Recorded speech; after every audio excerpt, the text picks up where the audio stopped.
Saudara-saudaraku muslimin dan muslimat yang dirahmati oleh Allah, Allah Subhanahu wa taala tidaklah membebani seseorang kecuali apa yang dia ketahui. Itu hal yang pertama. Hal yang kedua, segala sesuatu yang kita ucapkan dan segala sesuatu yang kita amalkan, yang paling terpenting kita sudah memiliki jawaban di sisi Allah Subhanahu wa taala. Ini yang paling terpentingnya. Jadi disebutkan athar ini dari sebagian para ulama salaf. Beliau berkata, tidaklah aku mengucapkan sebuah ucapan dan tidaklah aku mengamalkan sebuah amalan kecuali aku memastikan ya sudah ada jawaban itu di sisi Allah Subhanahu wa taala. Jelas ya? Yang ketiga, para hadirin dan hadirat yang dirahmati oleh Allah, datang hadis dari Anas bin Malik radhiyallahu taala anhu yang dikeluarkan oleh Imam Bukhari dan Imam Muslim dalam sahih keduanya atau satu di antara keduanya. Rasulullah sallallahu alaihi wasallam pernah kunut dalam salat 5 waktu. Dalam salat 5 waktu selama 1 bulan. Tsumma tarakahu, kemudian beliau meninggalkannya. Ini hadis datang di dalam Sahihain Bukhari dan Muslim. Kemudian datang juga hadis dari Anas bin Malik yang diriwayatkan oleh Al-Imam Tirmidzi dan selain dari beliau. Di luar kitab Sahihain, di luar Sahih Bukhari dan di luar Sahih Muslim, disebutkan di situ wa amma fi salatil fajri, adapun dalam salat subuh Nabi sallallahu alaihi wasallam terus menerus beliau kunut sampai beliau berpisah dengan dunia. Ya, ini lafaz hadisnya di luar Bukhari dan di luar Muslim, tetapi dikeluarkan oleh Imam At-Tirmidzi. Ya, disebutkan oleh Al-Hafidz Ibnu Hajar, Al-Hafidz Ibnu Rajab, seorang ulama dari Hambali, seorang ulama dari kalangan ahlul hadis, ya. Beliau mengatakan bahwasanya hadis ini ada seorang rawi yang bernama Abu Ja'far Ar-Razi. Abu Ja'far Ar-Razi adalah seorang rawi yang dhaif, yang lemah. Bersama dengan itu dia menyelisih dari imam-imam yang thiqat, menyelisih imam-imam yang besar. Imam-imam yang thiqat, imam-imam yang thiqah, tidak ada satupun riwayat yang menyebutkan adapun salat subuh. Tetapi tambahan ini ditambah oleh siapa? Abu Ja'far Ar-Razi. Sehingga kesimpulannya Ibnu Rajab rahimahullah menghukumi hadis ini adalah hadis yang mungkar. Itu menurut Ibnu Rajab. Bisa difahami? Iya. Kedua, kemudian saya tutup pengajian di malam hari ini. Datang hadis dari Thariq bin Syihab, dikeluarkan oleh Imam Baihaqi rahimahullah. Ditanyakan, akana Nabi sallallahu alaihi wasallam Abu Bakar wa Umar yaqnutuna fi salatil fajri. Ya, dia tanya kepada bapaknya, apakah Rasulullah, Abu Bakar dan Umar beliau kunut di salat subuhnya? Kemudian kata bapaknya, seorang sahabat Nabi, perkara baru apa yang sedang kau tanyakan? Perkara baru apa yang sedang engkau tanyakan? Ini saya berbicara dari sisi ilmu hadis. Tentunya para hadirin, yang paling terpenting apa? Pertanggungjawaban kita di hadapan Allah. Yang kunut silahkan Anda berkunut, tetapi yang paling terpenting apa? Apakah aku sudah punya jawaban itu nanti di hadapan Allah ketika Allah bertanya kepada kita? Yang tidak kunut juga demikian. Apakah sudah ada jawaban ketika Allah bertanya kepada kita? Kalau antum sudah punya jawaban, amalkanlah. Tapi kalau antum belum punya jawaban, maka cari jawaban tersebut sebelum kita meninggal. Bisa difahami ya? Nah, wallahu a'lam bishawab. Mungkin ini yang bisa saya sampaikan, mudah-mudahan bermanfaat bagi saya sendiri dan juga buat hadirin dan hadirat semuanya. Saya akhiri, Allahumma salli ala Muhammadin wa ala alihi wa ashabihi wa man tabi'ahum bi ihsanin ila yaumiddin. Wassalamualaikum warahmatullahi wabarakatuh. Para ulama tidak memakai hadis-hadis yang munkar, yang menyendiri, yang tidak ada yang meriwayatkannya kecuali dia.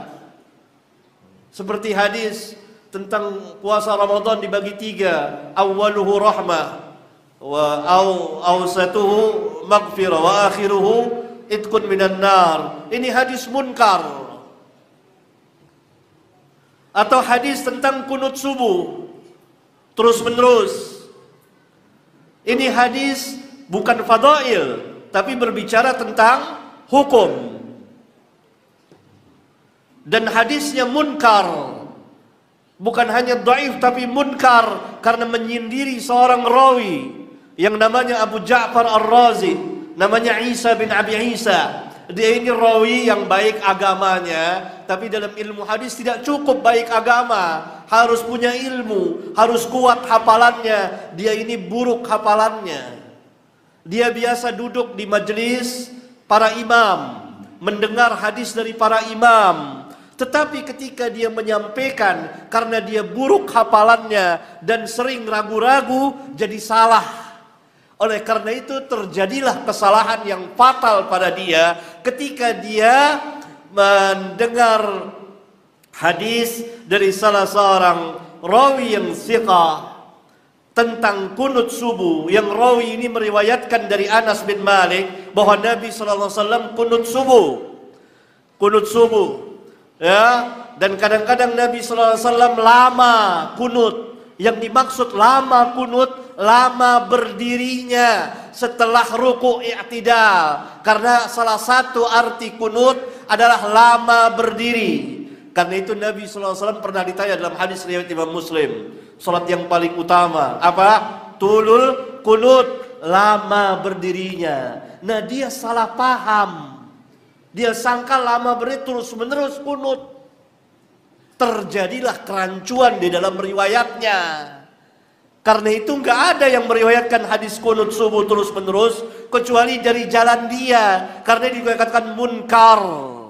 Dia meriwayatkan dari rawi-rawi thiqah apa yang sebenarnya bukan dari hadis mereka. Karena hafalannya buruk, sering salah, sering ragu-ragu. Dia orang baik, tapi dalam ilmu hadis tidak cukup jadi orang baik bisa diterima riwayatnya.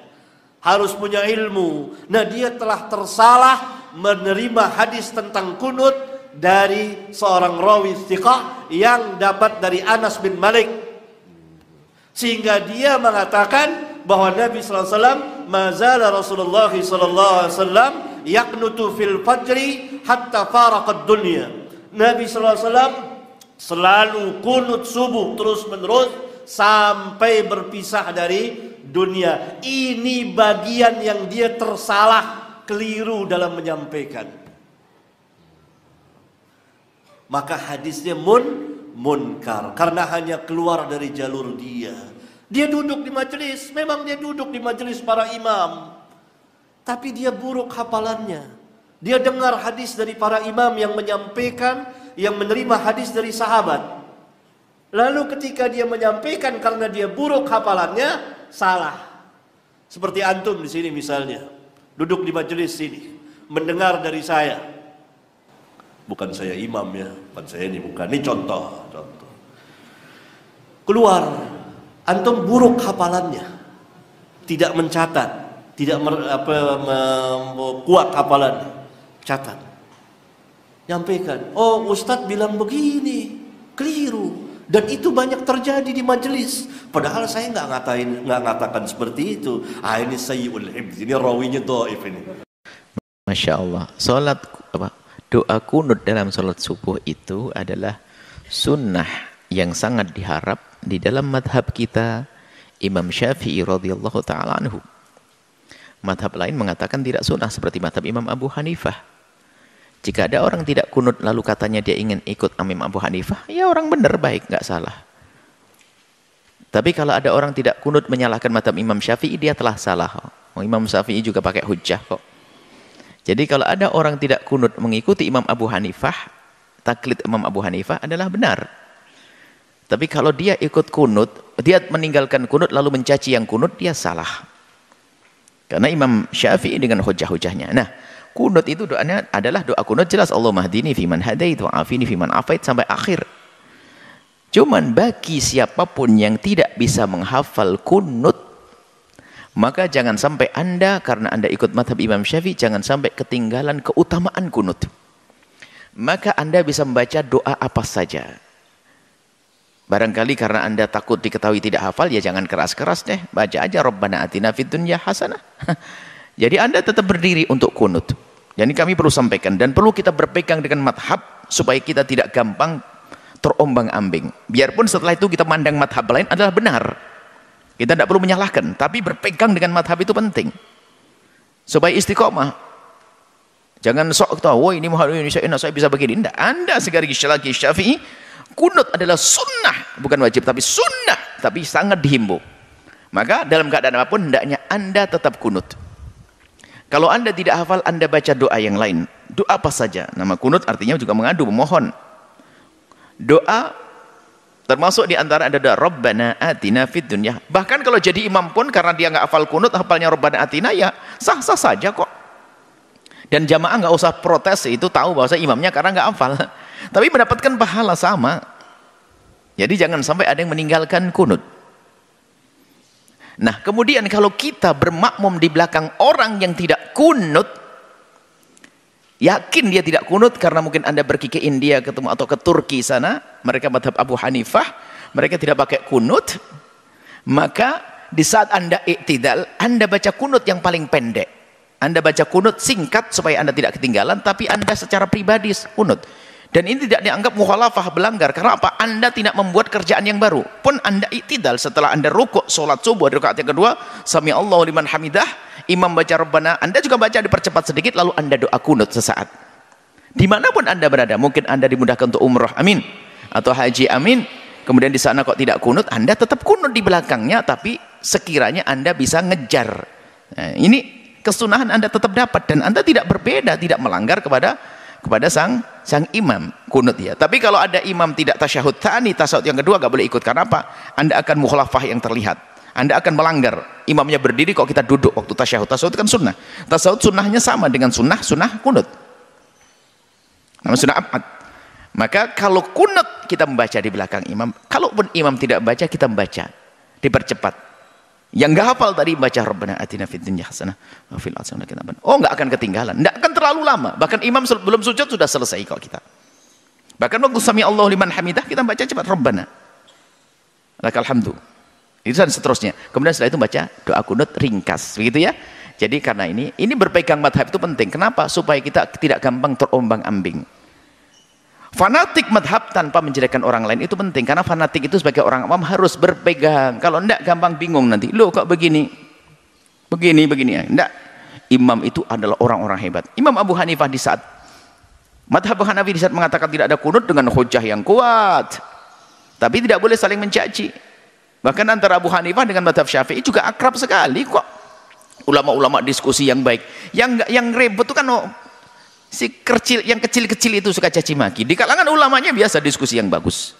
Baik seperti itu ya. Anda di Indonesia madhab Imam Syafi'i, maka Anda baca kunut. Kalaupun Anda tidak hafal kunut, Anda bisa baca doa yang lainnya, doa apa saja, khususnya doa Rabbana atina fid dunya hasanah sampai selesai. Itu saja, wallahu a'lam bissawab.